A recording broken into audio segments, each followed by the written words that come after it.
la inclusión como punto de partida, responsabilidad social. Hernán de Goñi será el moderador. Buenos días, Hernán. Y vamos a escuchar las intervenciones en este panel de Héctor Flores, diputado nacional, y de Gino Tubaro, inventor en Atomic Lab. Así que los vamos a escuchar. Buenos días y gracias. Buen día, gracias a todos por estar en esta, hermosa mañana dentro de el Yao Yao. Me siento un poco, no tenía presente que íbamos a hacer nuestra charla frente a todo el auditorio en el salón comedor. Me siento un poco como los músicos, ¿vieron? Cuando uno dice, a ver, voy a conseguir que nos escuchen o siguen comiendo.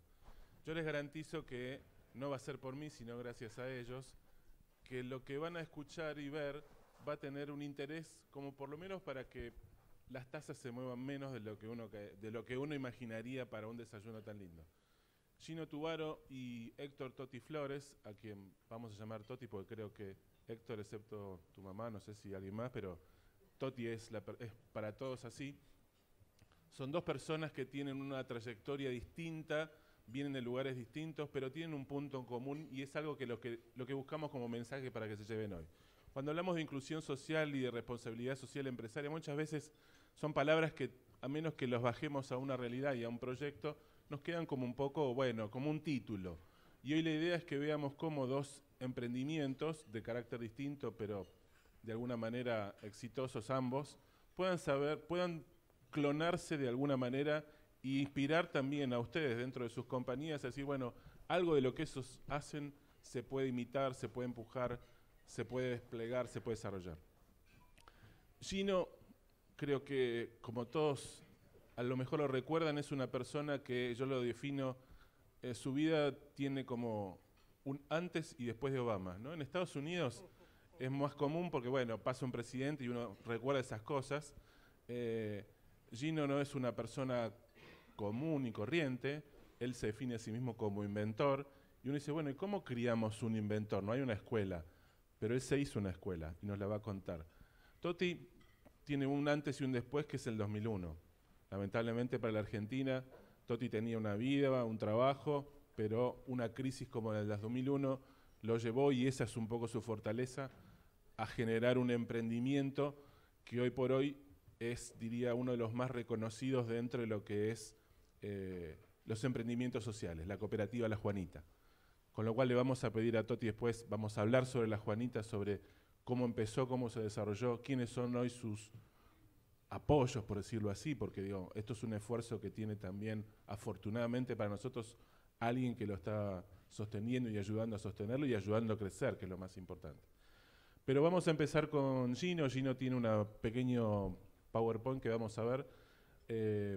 Gino tiene 23, va a cumplir 24 años, así que tengan presente que lo que ven está desarrollado básicamente en no más de 10, 12 años de vida como inventor, empezando como un chico, y lo que vamos a llegar al final, que lamentablemente me hubiera encantado para poder tocar y ver una impresora 3D. La próxima lo vamos a hacer. Bueno, vamos a ver un poco la presentación de Gino. Para nada, el escenario es tuyo. Bueno, buenos días a todos. Como decía Hernán, mi nombre es Gino Tubaro y lo que les quiero mostrar hoy es el proyecto donde transformamos chicos en superhéroes. La persona que ven allá abajo en la fotito sonriendo, esa no es mi vieja es la que está sufriendo ahí abajo con un cabezón. Pasó que mi vieja siempre desde chico me llevó o vio en mí un interés por inventar y crear cosas. Andaba por mi casa con un destornillador o a veces con algún cuchillo que calentaba en la hornalla y lo desarmaba, veía la plancha, la desarmaba, veía un lavarropas, lo desarmaba y era un despelote para ella en su casa. Entonces, mi vieja me llevó a un taller que iba todos los fines de semana. No era la NASA, sino que teníamos papel, cinta, cartón y distintas cosas re sencillas. Y lo que buscábamos era inventar o crear algún proyecto, prototipo que le solucione algún problema a alguien en la vida cotidiana. Después cuando fui creciendo, por ahí empezaba a sonreír un poco más en las fotos y después gané premios del MIT, de la ONU y dije, bueno, esto es lo mío, lo que me gusta hacer, que es inventar. ¿Conocen las impresoras 3D? ¿Alguno no? ¿Las conocen todos? Ok, bueno. Las impresoras 3D llegan a mí porque necesitaba inventar alguna manera de que mis prototipos sean un poquito más lindos. Esa es mi primera máquina, la ensamblé con partes de otras impresoras de papel cuando tenía unos 16 y dije, bueno, con esta máquina voy a intentar crear prototipos o cosas que me ayuden a que mis proyectos sean un poco más vendibles, digámosle. Con un amigo empezamos a hacer un emprendimiento a partir de unas impresoras que habíamos hecho y las empezamos a publicar por Facebook. No nos compró absolutamente nadie. Pero gracias a eso fue que conocí una necesidad muy importante en Argentina, que hay muchas personas que necesitan una mano o un brazo, necesitan una prótesis y salen extremadamente caras. Como verán, cada uno de los muñones tiene diferentes formas, diferentes tipos de amputaciones, malformaciones, y no hay una manera universal o serial de poder producir estas prótesis y que les puedan ser útiles. Así que en 2011 hicimos la primera. La diseñamos, se la mandamos a Felipe, y ahí van a ver el motivo de por qué nosotros seguimos haciendo este proyecto. Felipe nace en Tres Algarrobos, a 5 kilómetros de la capital de Buenos Aires. Pasa que el pato. Es el hermanito hablando de fondo. Sí, bro, le puedo dar el viejo tiempo. Y a Feli le mandamos su prótesis porque la madre nos manda una foto de su muñón sobre una hoja cuadriculada. Se la diseñamos, se la mandamos por correo y lo primero que nos manda es este video. Saludé. Imagínense esa cara de felicidad. Eso fue lo que nos motivó a nosotros para seguir en... Gracias.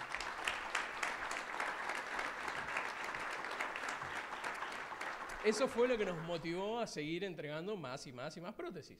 Y ahí empezamos a darnos cuenta de esta realidad. Una prótesis sale entre $10.000 a $15.000. Las nuestras con impresión 3D están abajo de los $20, porque el kilo de material sale eso, sale unos $20. Tiene tamaños fijos, nosotros las hacíamos customizables. Ahora van a ver que no solamente es un cambio físico, sino también es un cambio psicológico. Y las personas empiezan a tener sus prótesis en solamente 24 horas de impresión 3D. Así que empezamos a hacer 1, 2, 3. En el camino nos encontramos con distintos problemas. Teníamos que escanear los muñones, porque van a ver que las prótesis medio que parecen robóticas, y estas que hacíamos escaneadas parecían bastante humanas, parecían a las manos. Pero ¿qué pasaba? Si teníamos que escanear estas manos, que teníamos que escanear a cada una de las personas, se nos hacía muy complicado, y si queríamos entregar una prótesis a alguien que vivía lejos de un centro médico, era casi imposible hacerlo. Así que automatizamos todo eso mediante una plataforma. Hoy en día cualquier persona que necesite una mano hace como hizo la mamá de Felipe, que mandó una foto de su muñón sobre una hoja cuadriculada. Nosotros le sacamos a partir de esa foto las medidas, lo hace todo un algoritmo, se genera un diseño de la prótesis y se envía el archivo como un PDF al mail de cada una de las personas. Ahora, ¿ven esa en el 2? Que hay como una especie de patita aguilucho. Bueno, eso es algo que vamos a ir viendo al final. Pero las prótesis se empezaban a enviar. Y la empezábamos a hacer de Batman, de Spider-Man, de Iron Man. Y era eso lo que buscábamos, era ese cambio de que los chicos no solamente podían sujetar algo, sino que se sentían superhéroes. Incluso, como verán, no solamente superhéroes, pero sino también se podían modificar las prótesis y agregarle un spinner, ¿por qué no? Esta es una de las prótesis que le entregamos a Román en Mendoza, que está con su hermanito. Y quiero, ¿ven? ¿Llegan a verle la palma? Que tiene una especie de florcita. Hace un par de... Ya va a llegar el internet, está cargando. En la palma lo que le pusimos es un spinner para que puedan jugar con su prótesis. Una prótesis de mano mecánica y yo estoy feliz. Entonces, Contento porque los chicos juegan con su prótesis, los chicos se sienten superhéroes y pueden hacer un montón de actividades que por ahí antes no podían hacer. Tal y como lo dice el pequeño Barack Obama. Ya dejo 2 segundos el video. Si avanza, si no, no. Lo pueden ver en internet. Bueno, no avanzó. Entonces esto fue cuando vino Obama, el antes y el después, vino que está ACDC, bueno, el mío tendría BCDC, antes y después de Barack Obama. Bueno, lo que empezó a pasar después de que Obama nos reconoce el proyecto fue que empezamos a tener cada vez más solicitudes, más personas querían sus prótesis y empezamos a ver historias increíbles. Juan Pablo tocando la trompeta.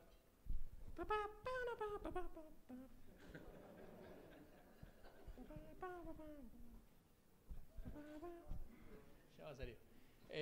Juan Pablo lo que pasó es que él perdió de la muñeca un poquito para adelante, entonces ahí teníamos otro tipo de diseño de prótesis, donde él se la coloca y puede tocar como los botoncitos de la trompeta. ¿Tenemos fe o no tenemos fe? A ver si mueves el mouse, por ahí aparece abajo la barrita si está cargando. Vamos a poner el primer segundo. A ver si reproduce.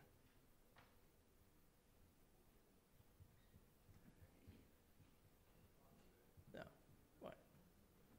Seguimos a la siguiente diapositiva entonces.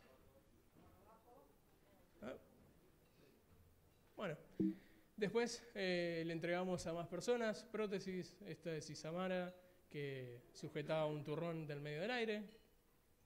Este video parece que carga un poquito más rápido. Y lo lindo, como les decía, cada una de las prótesis que entregamos, lo que buscamos es que los chicos puedan hacer un montón de actividades, no solamente sujetar juguetes, turrones, e inclusive pueden escribir. Ahí ven a María Eugenia, que ponerles el video. Este le tengo un poco más de fe, es más cortito. Los chicos de técnica me miran ahí como diciendo... Ahí va, mirá, este cargo. Ahora esta mujer argentina realiza nuevas tareas gracias a este diseño innovador. Uno de sus sueños era escribir. Hoy es un deseo cumplido. Entonces, cada una de las prótesis tiene esas pequeñas modificaciones para que sean también una herramienta para cada una de las personas. Pero increíble, los chicos, los más chiquititos, hacen cosas muy locas. Ahora van a ver a Felipe, no el Felipe que conocíamos, otro Felipe, que la usa para andar en bicicleta.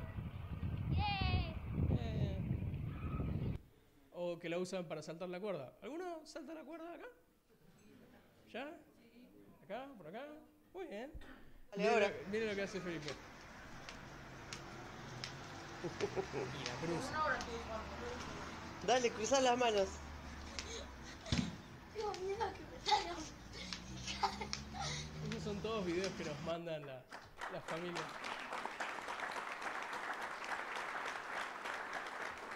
Y como para ir acortando un poco, lo que fuimos haciendo con el proyecto fue enviar los archivos a distintas personas y a partir de eso empezamos a tener cada vez mayor demanda en muchos pueblos de toda la Argentina y empezamos a tener embajadores en 44 países. Son personas con impresoras 3D que imprimen las prótesis.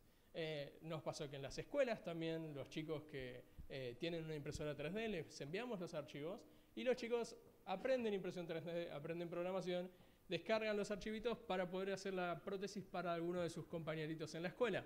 Entonces ellos terminan súper mega motivados, no por querer sacarse un 10 en una materia, sino por querer ayudar a algún compañerito. También lo hicimos en las cárceles, el penal número 4 de Ezeiza y el penal de Marcos Paz, de jóvenes adultos. En el de Ezeiza, mujeres y trans, privadas de la libertad, imprimen las prótesis buscando un cambio social, haciendo un pequeño cambio desde adentro de la cárcel para el afuera. Y bueno, estos son los resultados que tuvimos de las prótesis. Y lo lindo es que hicimos algo que todavía nos llamó mucho la atención antes de una gran aventura. Alex, que está por allá, y yo, los últimos 3 años, las últimas 3 Navidades, nos vestíamos de Papá Noel, y Mamá Noel obviamente, y fuimos a las casas de las distintas personas. Llegábamos todos de Buenos Aires, llegamos hasta Venado Tuerto. Bianca, ¿qué le pediste a Papá Noel? Una mano. ¿Una mano le pediste? Ah, mira. En Buenos Aires en esas fechas hace unos 30, 35 grados. ¿Y de la parada del kiosco? ¿Qué onda?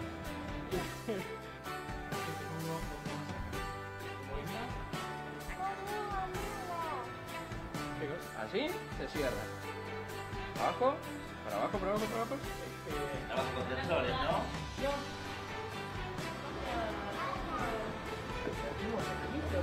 Uy, adelante.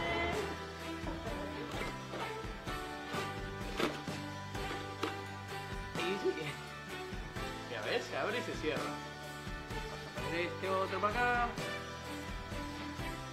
¿Sí? Ahora vamos a poner el baby. Navidad, Navidad.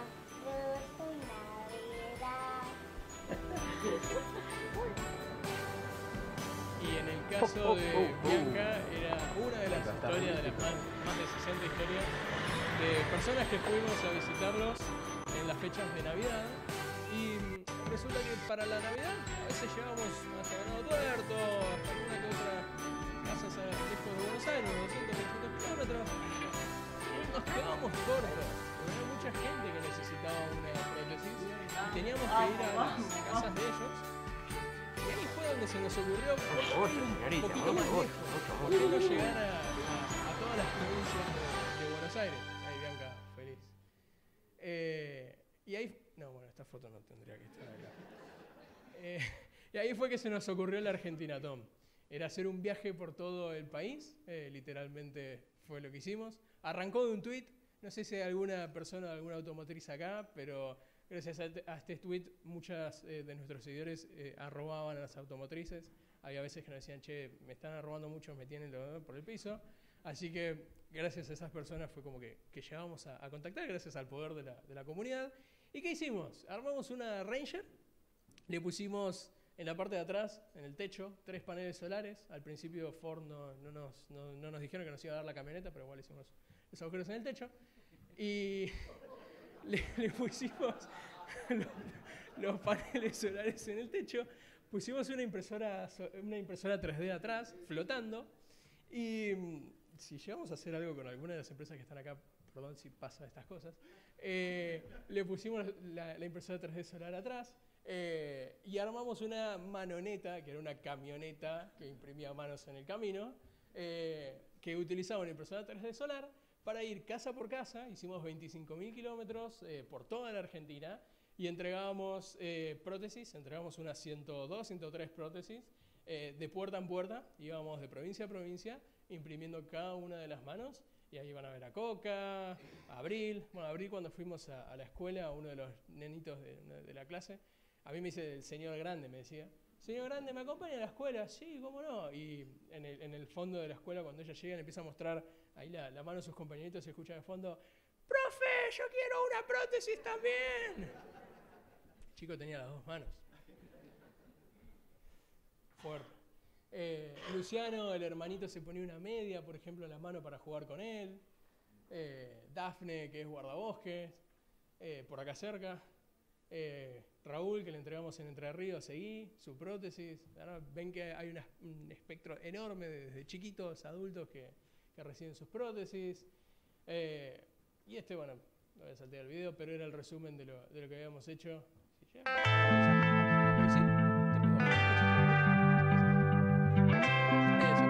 Y en el Lara, solo para que vean que es como...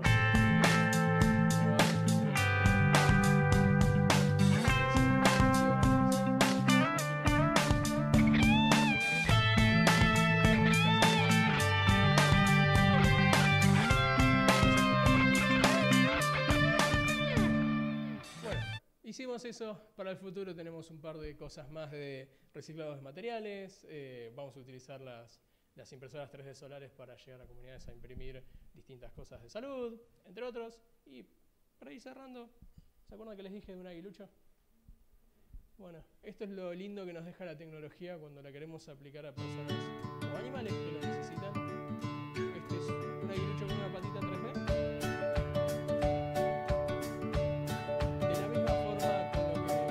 Que ayudamos a los humanos, también se puede ayudar a los animales.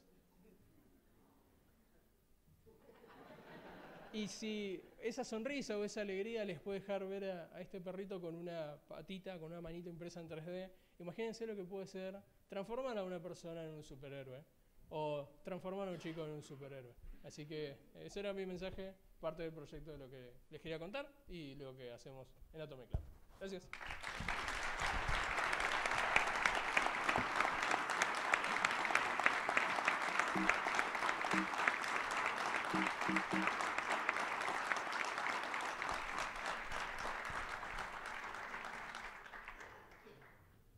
Vieron que no fue mucho esfuerzo dejar la taza, ¿no? Valió la pena. Toti, la Juanita tuvo un origen distinto, pero me gustaría también que me cuentes tu antes y después de la Juanita, porque es algo que le puede pasar a cualquier persona, pero no cualquier persona tiene la capacidad de, por decirlo así, sobreponerse a una circunstancia adversa, levantarse y empujar a otros a seguir un camino y llegar hasta donde llegó hoy la Juanita. Empezanos a contar tu historia. Bueno, buenos días, muchas gracias por la invitación. Nosotros éramos parte de los trabajadores que veníamos al Gran Buenos Aires a buscar trabajo y tratando de mejorar nuestra calidad de vida. Recién a la entrada me encontré con una persona que es de San José de Feliciano, mi pueblo de Entre Ríos, y yo vine en el 71 al Gran Buenos Aires. Siempre cuento que cuando iban mis hermanos a Entre Ríos contaban lo bueno que se vivía acá, cobraban las vacaciones, el aguinaldo, y entonces estábamos 15 días nosotros viviendo de lo que nos daban los que iban de Buenos Aires y nos contaban las historias de lo que pasaba acá. Yo vengo de un hogar pobre, de una casa de piso de tierra y sin luz eléctrica, por ejemplo, en este pueblo, en San José de Feliciano, y esta cuestión de la ciudad te tiraba. Yo tenía trabajo, desde muy chico trabajé vendiendo diario a partir de los 8 o 9 años, pero la ciudad te tira. Y a los 17 me vine para Buenos Aires. Vine a ver las maravillas que te contaban. Me decían que acá había la casa de piso de cemento, de cerámica, y televisión y esas cosas que en Feliciano no podía tener. Y cuando vine a Buenos Aires, eso existía, pero fue un golpe muy fuerte porque eso existía, pero mi hermana vivía en una villa de emergencia en San Martín. Y la verdad que fue un golpe muy fuerte, porque eso no te lo decían. Es decir, uno cuando vuelve al interior a contar las cosas del éxito que tiene en otros lugares, hay veces no te cuenta toda la historia, pero para mí fue un golpe muy fuerte. Pero se podría decir que eso se repetía por millones, la gente que venía al Gran Buenos Aires en busca de trabajo, y la villa de emergencia era un lugar de paso. Siempre yo cuento que hasta la forma que tenían las villas, que generalmente eran casillas de madera, te daba de que vos tenías la idea de que pronto te ibas a ir a tu terreno, lo ibas a comprar si tenías un trabajo estable, y que de esa manera ibas a empezar a construir. Llevaba tu propia casilla al fondo y empezabas a construir adelante, despacito, te llevaba años construir tu casa. Hoy todo eso ha cambiado. Yo cuando veo las villas de emergencia que hay edificio de 3 pisos, qué sé yo digo, bueno, esta gente no se quiere ir, era distinto. Y también se recreaba lo que era el pueblo, digamos, ¿no? Pero bueno, aprendí el oficio de tornero, era trabajador metalúrgico, y en los años 90 me quedé sin trabajo con ya casi 40 años y con algunos problemas más. No estaba Gino en ese entonces, pero en el 80 me corté 4 dedos y entonces ya era disminuido en el mercado laboral, digamos, ¿no? Yo podía hacer todo lo que hice anteriormente, pero claro, para el mercado laboral es distinto. Y la gran desocupación de los años 90 nos dejó afuera del aparato productivo, digamos, ¿no?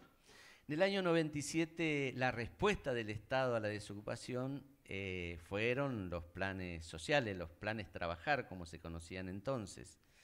Y nosotros, que éramos parte de los movimientos de trabajadores desocupados, parte de los movimientos piqueteros, yo fui piquetero, hice todo lo que han hecho los piqueteros, siempre cuento por las dudas, no es que uno era bueno, sino que era una manera de visibilizar el tema de la desocupación. Pero tuvimos una diferencia con el resto de los movimientos, que fue que cuando aparecen esos planes sociales en el 97, nosotros decidimos rechazarlos, porque nos parecía que iba en contra de la cultura del trabajo. Y era un gran debate entre nosotros. Casi 20 años después no tenemos duda que teníamos razón. Pero a veces tener razón no significa que ganás a la mayoría tampoco. Digo, ¿no? Cuando nosotros decidimos rechazar los planes sociales, perdimos cantidad de compañeros que tomaron el camino de subsistencia más que nada, ¿no? Y en el año 2001, con la crisis, nos dimos cuenta que ya las posibilidades de volver al trabajo era empleado, era muy difícil, y empezamos a crear nuestros propios emprendimientos. Y ahí armamos la cooperativa La Juanita, que es lo que hoy se conoce. Septiembre del 2001. Si hay año difícil para encarar un emprendimiento, era ese año, y más que nada viniendo de trabajadores desocupados que no teníamos nada de capital salvo nuestro trabajo.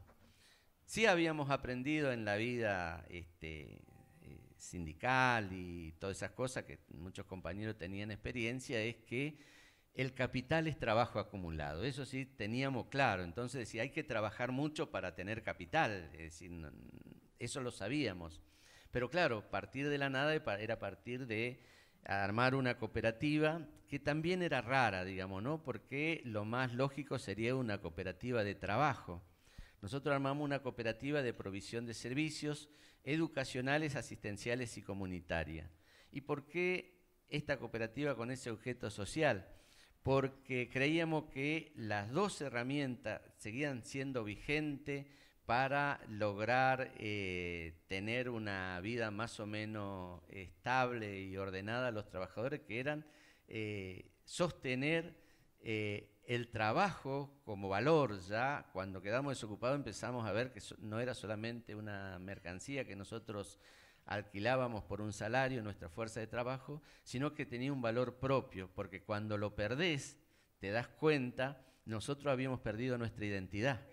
Es decir, esta idea que te da el trabajo en el barrio fundamentalmente, hay veces nosotros no conocemos el apellido del vecino, pero sí sabemos que José el panadero, Juan el verdulero, el otro que trabaja en una empresa, y entonces lo identificás por ahí.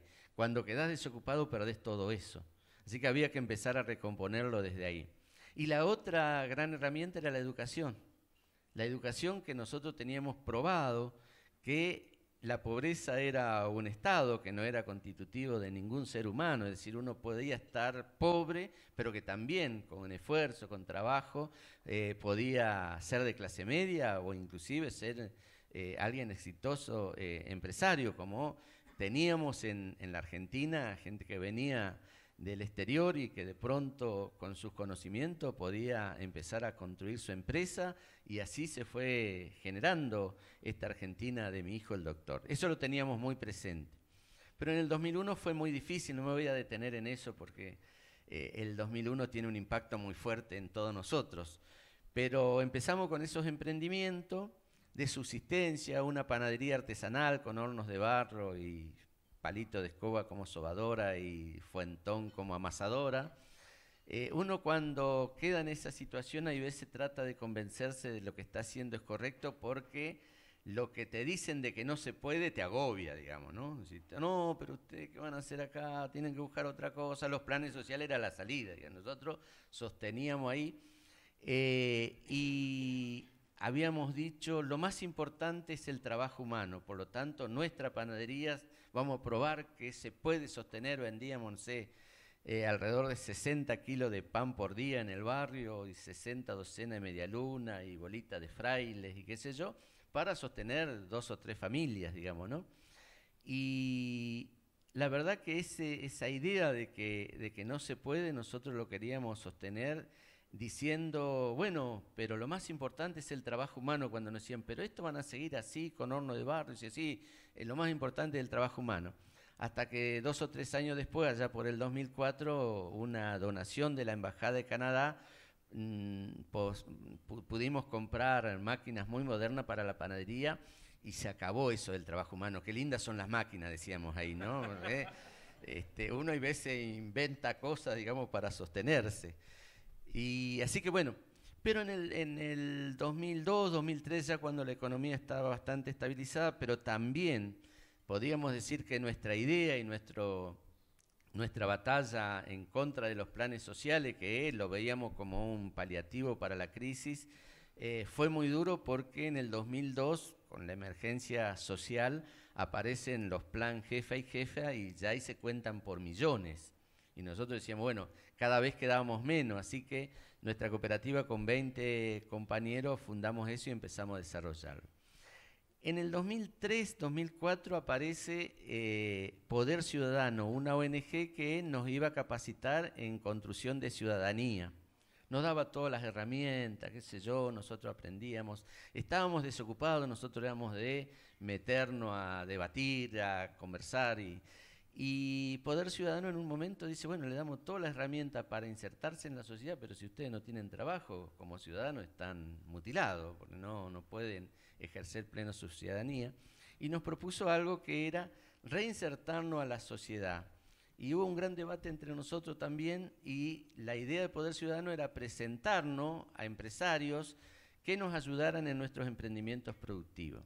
Y la verdad que hasta ahí, como nos decían que la culpa de estar desocupado era el mercado, nosotros no encontrábamos al señor mercado, digamos, ¿no? Entonces, cada vez que veíamos un empresario decíamos, ahí está uno.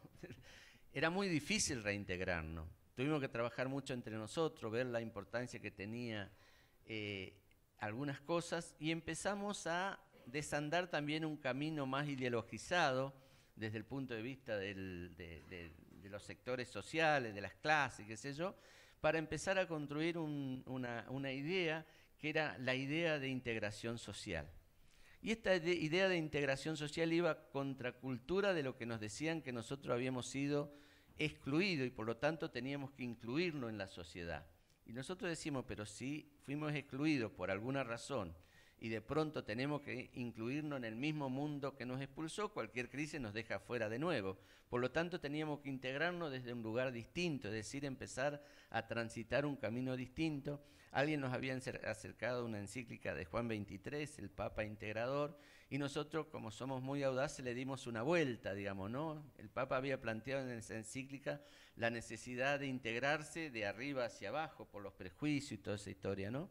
Y nosotros dijimos, sí, pero también de abajo tenemos prejuicios.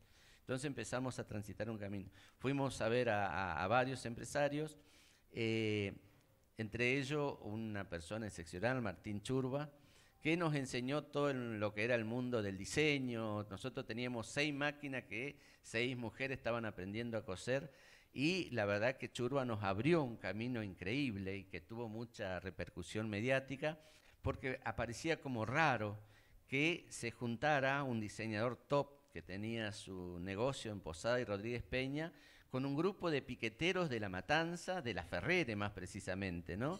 Donde nuestro taller estaba en una vieja escuela abandonada que habíamos tomado en comodato y después lo compró el Instituto Amortizador de Fondos Cooperativos y nos cedió también en comodato, donde las aulas que teníamos, que usábamos como taller, se llovían.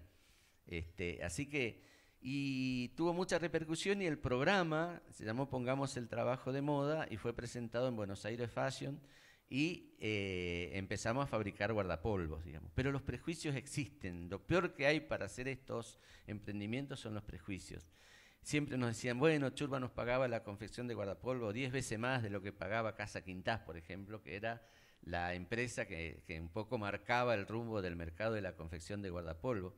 Pero venía algún amigo y nos decía, empezamos a exportar guardapolvos a Japón, y venía algún amigo y nos decía, sí, pero le pagan bien, pero ¿cuánto ganará Churba en Japón? Y ahí, viste, empezaba la cosa. Después aprendimos varios cursos que seguramente ustedes lo hacen, eso de ganar, bueno, aprendimos re bien eso, ¿eh? Pero esta idea de integración aparecía como una cosa rara. Y algunos nos decían, los amigos también, nos decían, no, pero claro, Churba es una buena persona, ustedes, qué sé yo, se enamoraron y están ahí juntos. Y nosotros decíamos, no, esto tiene que ser la salida de la sociedad. Empezamos a identificar de mucha gente que nos había ayudado desde el 2001 a sostener esta idea de no aceptar los planes sociales. Porque para nosotros no aceptar los planes sociales fue un grito de dignidad. Pero es un momento. Si no se puede sostener eso, también se diluye, digamos, no podíamos haber quedado como buenos, que lo intentamos, qué sé yo.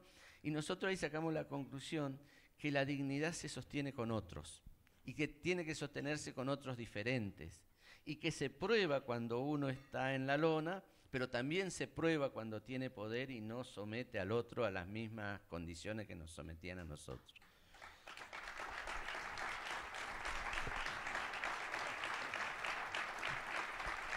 Así que alguna vez nos dijeron que Maru Botana había hablado bien de nosotros, ya teníamos las máquinas y siempre habíamos tenido, como en la cooperativa no daba para la acumulación, los aguinaldos teníamos que buscarlo de algún lugar y habíamos hecho, siempre hacíamos pan dulce para vender. Pero ya en este tránsito habíamos aprendido mucho de la importancia que tenía esta asociación con otros. Así que cuando fuimos, con Churba hicimos esta exportación de guardapolvos a Japón, pero como es un diseñador exclusivo, el volumen era poco, y siempre nos decía, bueno, exportar, nosotros decíamos que eran exportadores de guardapolvos, y decía, no, pero exportar es otra cosa, eso van en container entonces, pero tuvimos la oportunidad de exportar 100.000 remeras a Italia, y ahí sí ya fueron 3 containers, creo que exportamos, y ahí también aprendimos que hay un mercado salvaje que prioriza la ganancia, pero hay otro mercado que es el mercado justo que trata de humanizar toda esa relación que se establece a partir de esta relación comercial. Así que nos fuimos como ablandando en nuestra postura ideológica y llegamos a la conclusión de que la crisis del 2001 había dejado en la Argentina 2 fenómenos muy marcados. Uno muy marcado y el otro un poco lo veíamos solamente nosotros. En la Argentina habían aparecido lo que eran los desocupados, que antes no había. Antes la Argentina era un país de pleno empleo y el trabajo te ordenaba la vida. Yo cuando esto le cuento a los jóvenes fundamentalmente, uno compraba el terrenito donde pasaba el colectivo que te dejaba cerca de la fábrica porque vos tenías en la cabeza que te ibas a jubilar en esa fábrica. Hoy decirle esto a un chico joven, te dice, está loco, vamos a cambiar 20 trabajos de aquí a que me jubile. Y nosotros, el tema de los excluidos sociales aparecía como un fenómeno nuevo que había dejado la crisis del 2001.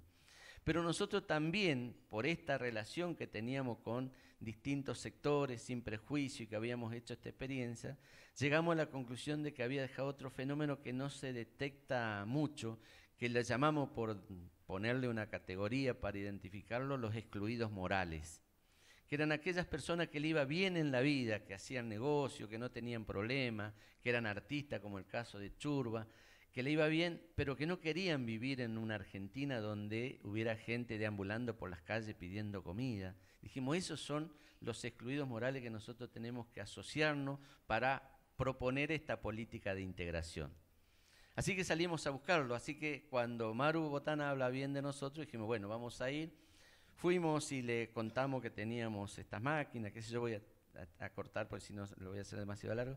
Y se comprometió a darnos su receta de pan dulce para que vendiéramos pan dulce fin de año.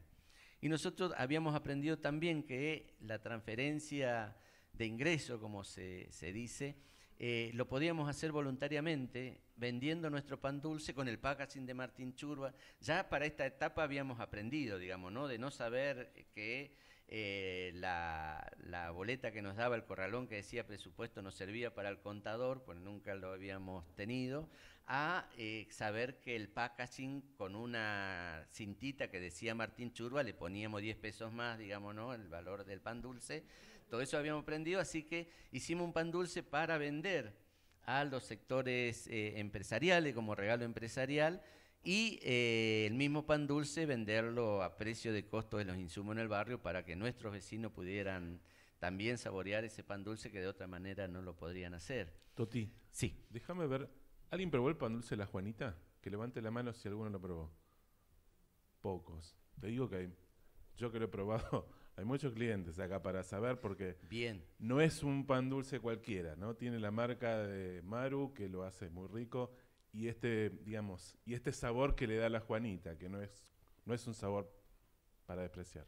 Podés Sí, seguir. el pan dulce también para nosotros tiene en la etiqueta toda esta cuestión asociativa y todos los años tiene un objetivo los excedentes que produce, digamos, ¿no? El último fue poder poner en marcha un potrero digital, otro emprendimiento que tenemos que es muy, muy interesante.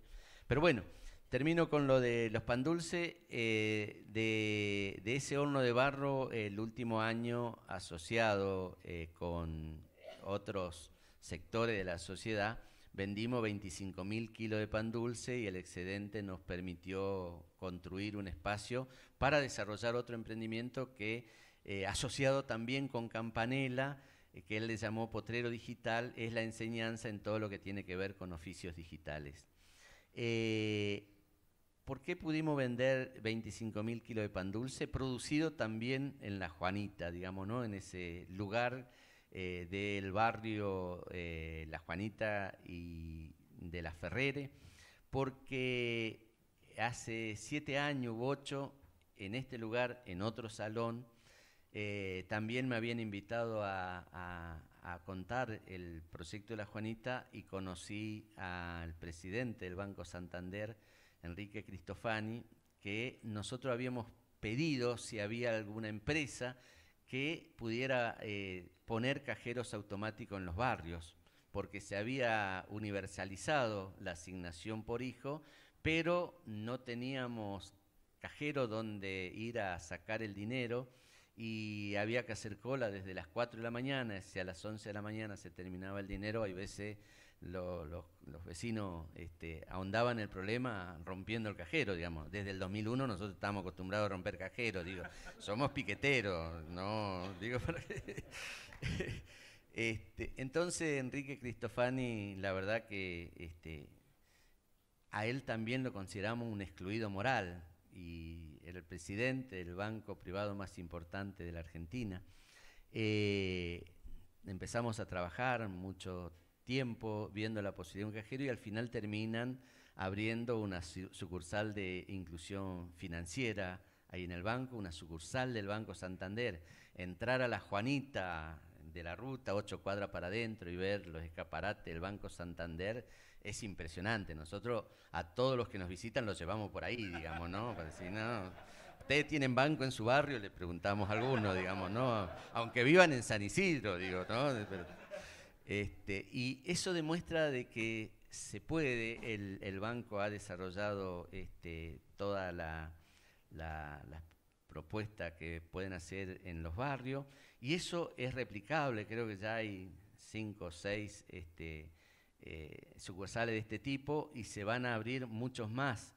Y esto lo toma directamente el presidente, digo, en la tarea cotidiana de desarrollar eso, lo toma el presidente, que creo que es la responsabilidad social, se ve en la empresa cuando realmente los que cortan el bacalao lo instrumentan, digo, porque si no hay veces, si es algo más o menos lateral, digamos, ¿no?, de las decisiones de las empresas, me parece que hay muy buenas intenciones, pero no se llegan a concretar porque los problemas son múltiples.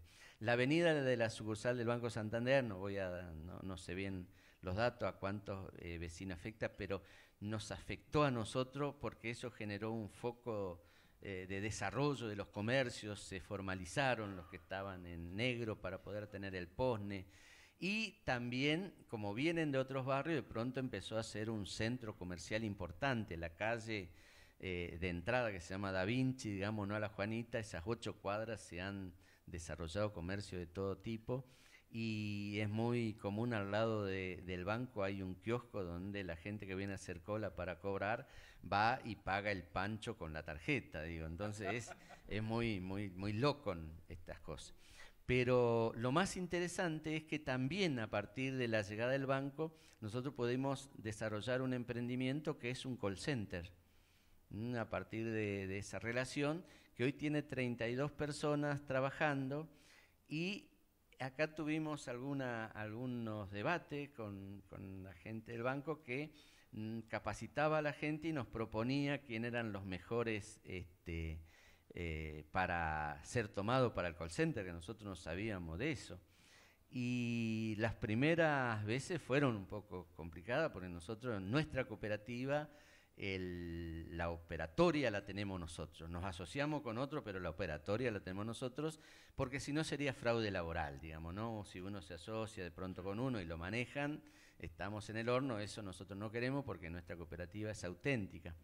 Y en algún momento los primeros que habían tomado, el banco nos había seleccionado a las personas que estaban terminando, que habían terminado la secundaria, estaban entrando a la universidad, jóvenes, solteros, qué sé yo, el perfil de un banco. Y cuando nos dieron la lista y atrás quedaban las personas que nosotros queríamos que entraran, que eran los que todavía no habían terminado el secundario, algunos que tenían más de 40 años, fundamentalmente mujeres, que su experiencia había sido trabajar en casa de familia, que era la que nosotros queríamos. Y entonces le dijimos, no, pero estas personas que son jóvenes tienen posibilidad en el mercado formal del trabajo. Queremos las otras que no, parece que no pueden. Y la verdad que la experiencia fue maravillosa. Y eso también yo quiero destacar cuando la empresa comprende las necesidades que tienen los que estamos en el territorio, qué es lo que queremos impactar. Para nosotros fue una experiencia maravillosa tener esto. Es muy difícil, hay veces, entender, lo hacemos una excursión por los distintos emprendimientos que tenemos ahí en La Juanita, la escuela donde se capacitan las personas, un jardín de infantes que tenemos, le hacemos pasar a una cuadra y media hasta la sucursal del banco y a otra cuadra y media de ahí están los emprendimientos productivos, la panadería y el call center y todo lo que a veces se van haciendo, cuadernos artesanales y toda esa historia. Y el call center está en calle de tierra, que cuando llueve hay barro en serio, digo, ¿no?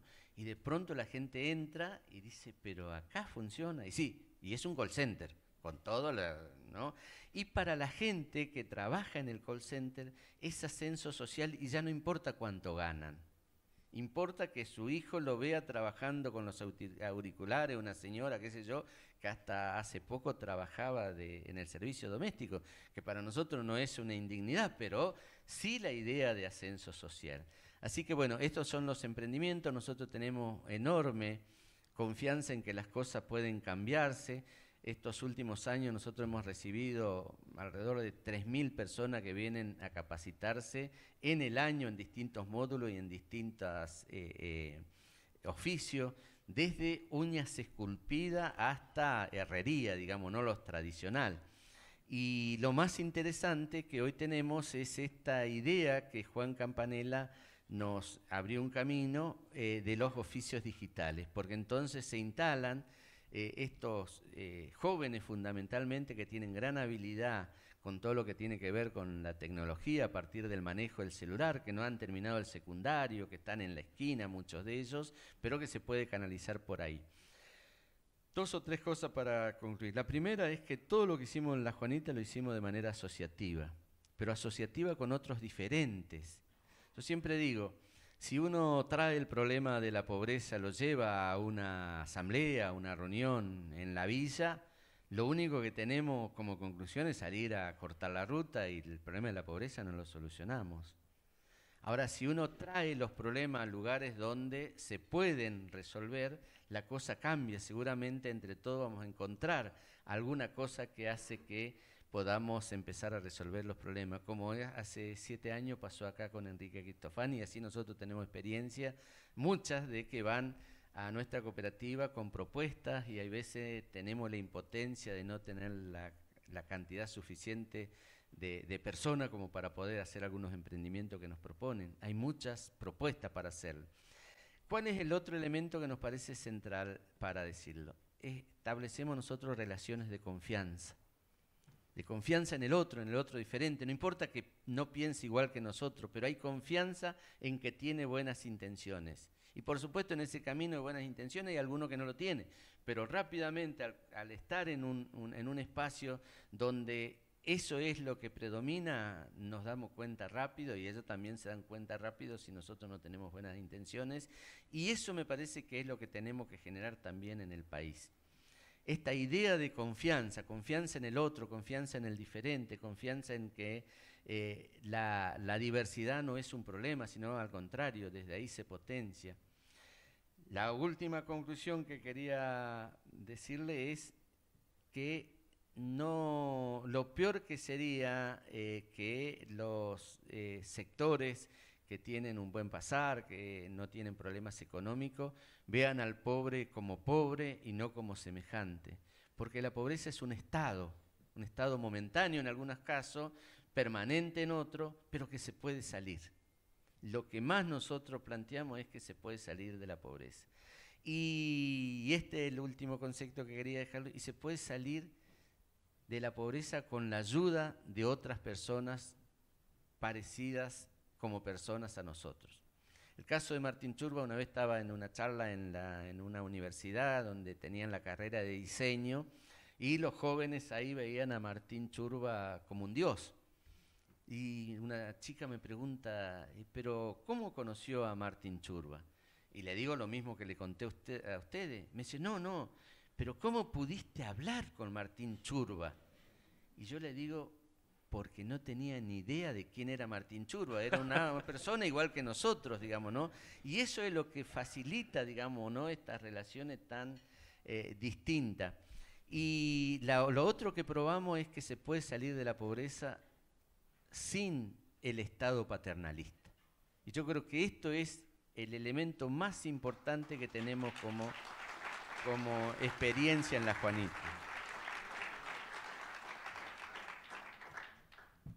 Porque el Estado paternalista ha creado en estos lugares una cultura de sobrevivencia. Lo único, y está muy anclado en lo que nos pasó en el 2001. El 2001 nosotros perdimos todo, y lo único que le quedó a mucha gente era el plan social, por ejemplo, y se fue manteniendo. Y el país creció a tasas chinas en algún momento, y la soja estaba a $600 y entraban divisas. Y sin embargo, los planes sociales se fueron aumentando. ¿Por qué? Porque a muchos le conviene, y fundamentalmente a sectores políticos convienen tener una masa de pobres organizada, inclusive, que lo utilizan como fuerza de choque para lograr objetivos que no son nobles. Y eso me parece que es lo que tenemos que terminar. Por eso la idea que tenemos y que ahora lo estamos desarrollando es sacar del Estado, sacar de la tutela del Estado el manejo de los programas sociales. Lo vamos a proponer o en el Congreso o algún presidente para que esto se pueda concretar. Y crear un banco de integración y desarrollo o una agencia donde involucre a todos los sectores que quieran tener esta propuesta. Y no es necesario generar nuevos impuestos para que sea sustentable desde el punto de vista económico. Hay muchos programas en el Estado que se utilizan mal. Y entonces que esa agencia que tenga integrado a todos los actores que quieran aportar su conocimiento, su capacidad, su posibilidad de tomar personas que se capaciten, que vienen de estos programas, nos parece que es central. Y ahí tenemos que apuntar. La creación de agencias, la incorporación de los distintos actores, el mundo de la empresa, el mundo de las organizaciones sociales que quieran esto, los que no quieran no tienen que venir, y empezar a generar estas posibilidades. La gente apenas tenga algunos ejemplos, seguramente va a venir a esta propuesta, porque no es que no quieren trabajar, hay ciertos prejuicios. Hace 20 años que le dicen que lo único que tienen es para sobrevivir, y eso crea una subcultura. Nosotros tenemos que volver a la cultura del trabajo, a la cultura de la educación, a la cultura de creación de riqueza. Y para eso tenemos que romper con la ideología de lo que crearon otros, lo tienen que repartir a los pobres. Yo creo que eso para nosotros mismos nos parece que es indigno. Tenemos que ir a una Argentina donde el crecimiento económico vaya acompañado del rescate de las personas que hoy están fuera del aparato productivo. Y para eso se necesita formación. Ese es el compromiso más grande que tenemos. La Juanita ha transitado un camino. Podríamos decir que hoy podríamos dedicarnos solamente a trabajar y agrandar nuestros emprendimientos, pero sería desconocer que esto se hizo con la ayuda de mucha gente. Y hoy nosotros queremos ayudar a nuestros hermanos que están también en esta situación, que muchas veces tienen doble problema, el no saber qué es el trabajo y no saber por dónde salir. Y nadie, ninguno que se está ahogando sale solo tirándose de los pelos. Necesita de otros. Y esos otros para nosotros son los excluidos morales. Yo veo mucho caras de excluidos morales en este lugar, así que le pido ayuda también para eso. Muchas gracias.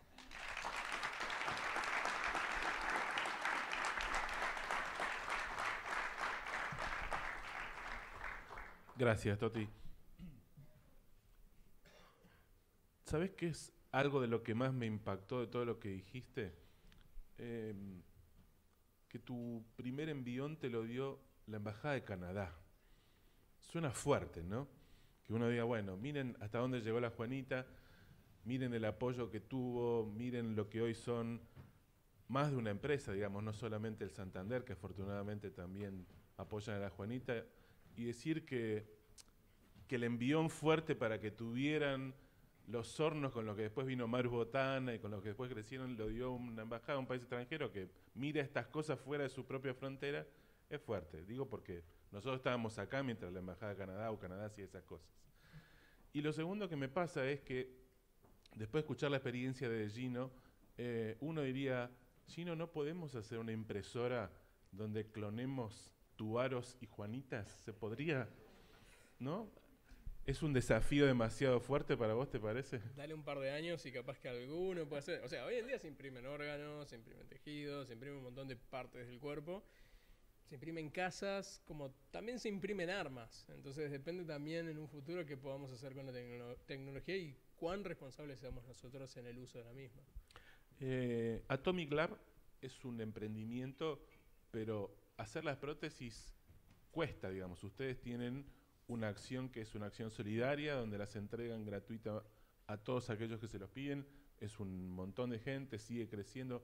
¿Cómo vive? Porque vos tenés que pagar insumos. Me imagino que hay la materia prima no la producen ustedes, sino que se compra. ¿Cómo funciona ahora que pusiste en marcha un emprendimiento de esta naturaleza?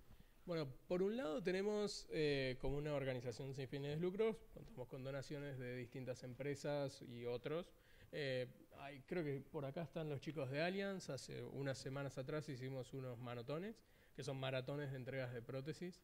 En las maratones entregamos 60, 70 prótesis en diversas jornadas.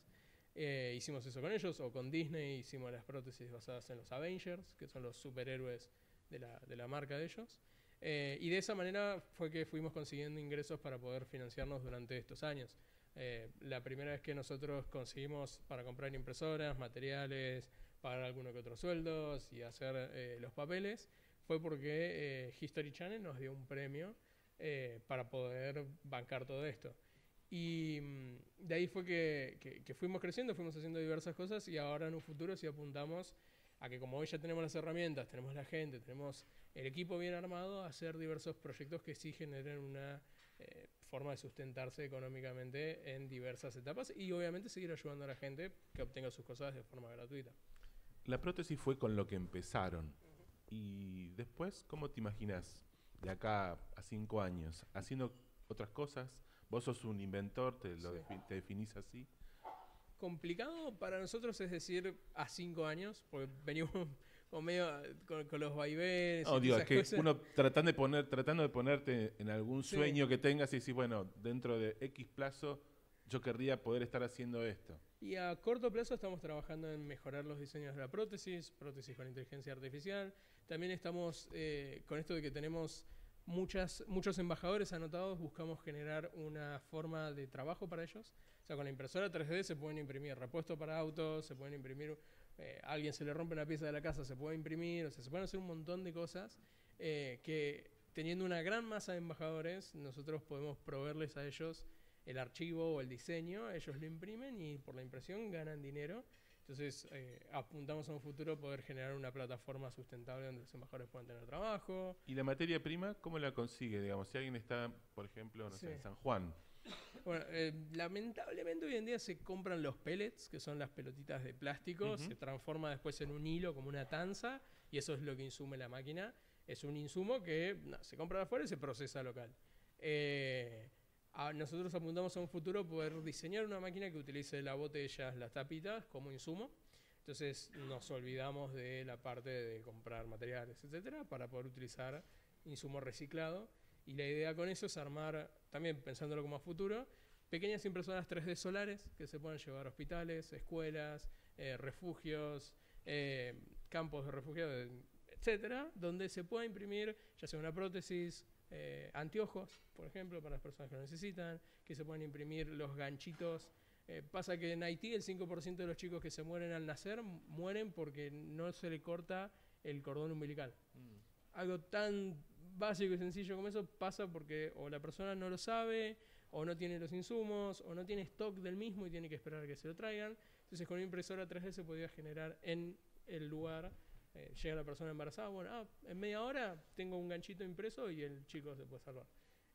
Apuntamos a eso en un futuro, ¿no? A que con la tecnología podamos seguir ayudando a más gente. ¿Y tenés algún otro invento en carpeta? Digo, ya, acá viene el periodista a preguntar buscando el título, pero sí. Algo que sigue, leí por ahí que estás desarrollando o pensando en una, llamémosle, remera inteligente. Bueno, eso fue un proyecto, sí, hay un montón de ideas que van saliendo, hay ideas que fracasan, ideas que por ahí no conseguimos dinero, ideas que por ahí no terminan siendo interesantes. Sí creo que es algo que va a salir por ahí en muy poco. Estamos armando una escuelita, una liga de inventores para los chicos que quieran participar, impresoras 3D, etcétera, en nuestro laboratorio. Vas a clonar tu Varos, digamos. Ojalá, sí. Porque vos, en definitiva, tu historia contaste que fue un poco así. Vos eras un chico con inquietudes, como definen los papás a sus hijos cuando los ven hacer cosas raras, y tu mamá te dijo, bueno, te voy a llevar, o sea, cansada de que le desarme la plancha, te mandó a un taller de inventores. Vos vas a crear un taller para chicos. Sí, hoy estamos a mitad de camino, la bolsa de cemento casi duplicó su valor, pero bueno, el tema es que sí, estamos terminando la construcción. Qué pena que no hay nadie en Loma Negra, ¿no? Pero es bueno, ¿levante la mano? No. Después le pasamos el contacto. ¿Sí? O sea, estamos con ese pequeño detalle que ojalá que en un par de meses lo podamos terminar. Pero la idea es poder disponer un taller para los chicos de 6 a 16 que quieran inventar, que quieran crear cosas, que probablemente hoy en día es difícil fomentar la creatividad de los chicos, y la idea es que mediante esta liga seguir ayudando a los chicos. Últimas preguntas para terminar y poder seguir con la actividad del día.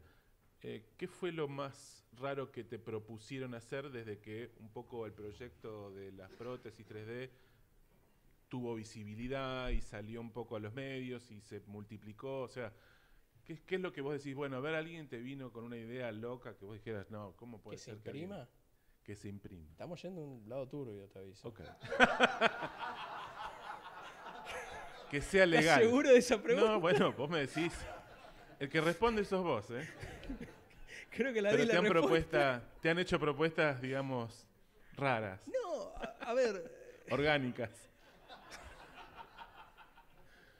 Bueno. No, pero... Esa no, otra. No. ¿Sabes qué? Siéndote sincero, se puede utilizar mucho para las clases de educación sexual. Bien. Los chicos no tienen idea de cómo son los aparatos reproductores, entonces se puede imprimir por adentro y le estás explicando cosas que para ellos, por ahí en una revista, les resulta muy difícil de entender. Y es algo muy serio lo que digo. Imprimimos piezas para que los chicos pudieran aprender en una clase de educación sexual y tengan noción de cómo son los miembros. O sea, y la verdad es que sirve mucho a los chicos, gracias a tener una impresión 3D, saben qué es lo que están y se pueden afrontar a muchas cosas que por ahí nadie se las contaba. Me imagino otro tipo de usos, pero en ese, digamos, como material de apoyo didáctico, en definitiva, me imagino para medicina, odontología. Sé que los ortopedistas no te tienen entre sus favoritos, ¿no es cierto? Dicen que sos una persona que les está... No, yo digo que, a ver, Yo no diría que le estés sacando trabajo, algunos sí, ponele, pero también estás revalorizando su trabajo, ¿no es cierto? Nosotros no podemos generar Hay que una integrarlos pierna, con por los ejemplo. ortopedistas, sí. Claro, sí. Es que nosotros, por ejemplo, no podemos crear una pierna con impresión 3D. Claro. La persona si camina, como es una pieza plástica y cómo es la tecnología en sí, hace que si la persona camina, la prótesis se parta, no tiene suficiente utilidad.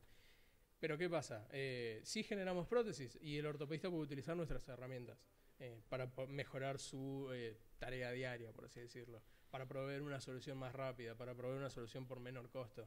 Lo mismo los hospitales, o sea, somos más un complemento, como en un futuro va a pasar tanto con Uber, con el Bitcoin, con miles de cosas de tecnología.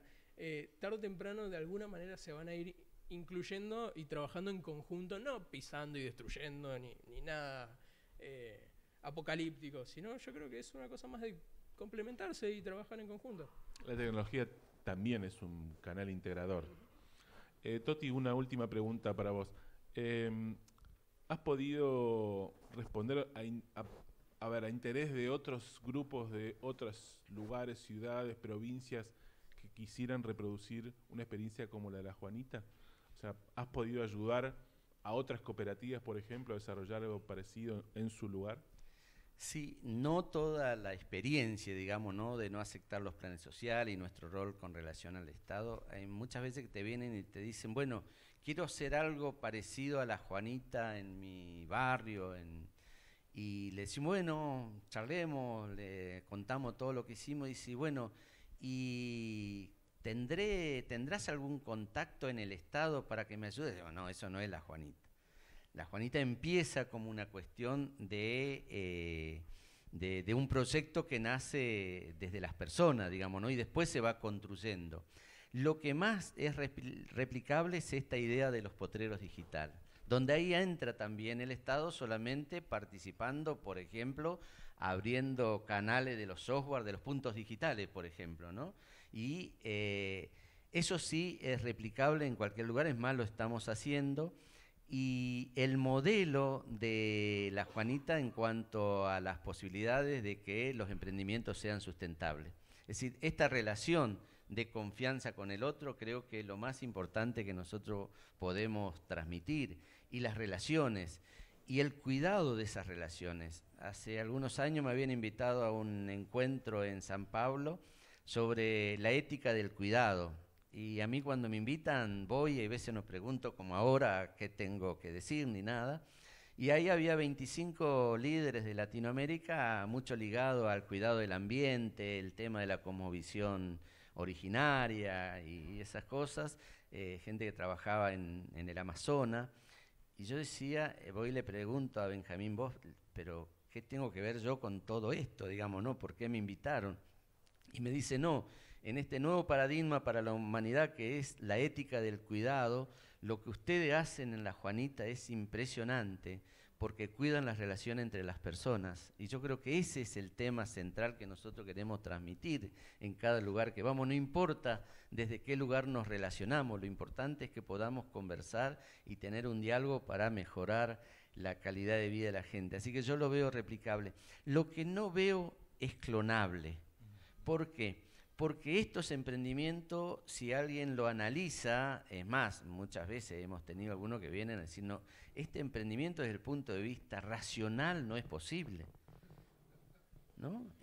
Hacer la cooperativa en el 2001 no era posible, un banco en la Juanita no es posible, vender 40.000 pan dulce desde una panadería 10 por 3 no es posible. Ahora, ¿por qué es posible? Porque las cosas se hacen desde el corazón. Cuando nosotros hablamos de dignidad, es la dignidad de todos, digamos, ¿no?, que se pone en juego. No es solamente la nuestra, porque si no, no se podría sostener.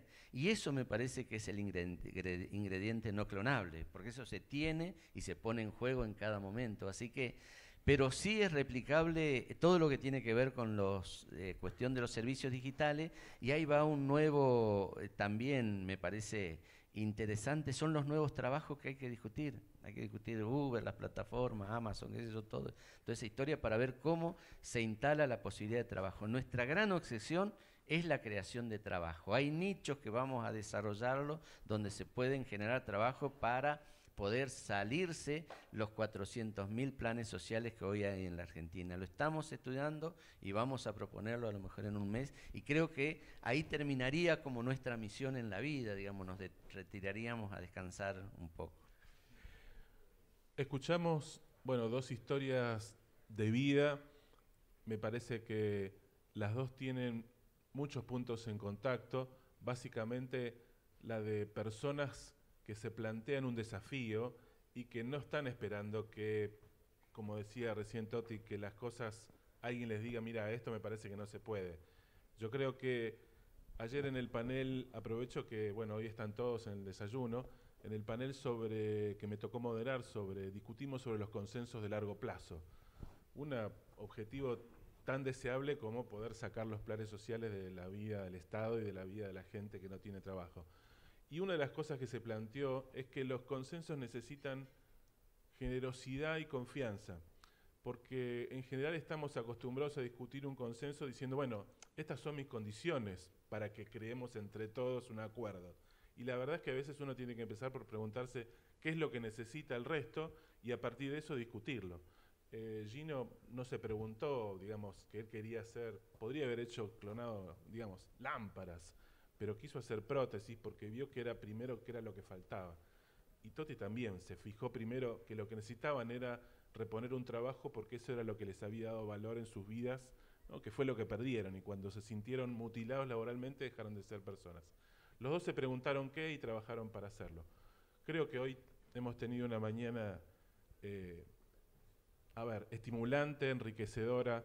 Son historias de vida que tal vez hayan escuchado, lo hemos visto, a Gino lo hemos visto en la tele, a Toti es un dirigente político, hoy es diputado nacional, fue candidato a vicepresidente, pero estas cosas, escucharlas en primera persona, cambian. Porque es como, es como tocar, como impactan en la vida y en el recuerdo de cada uno de nosotros. Espero que les sirvan para poder seguir con sus vidas y ayudándonos entre todos. Gracias por esta mañana.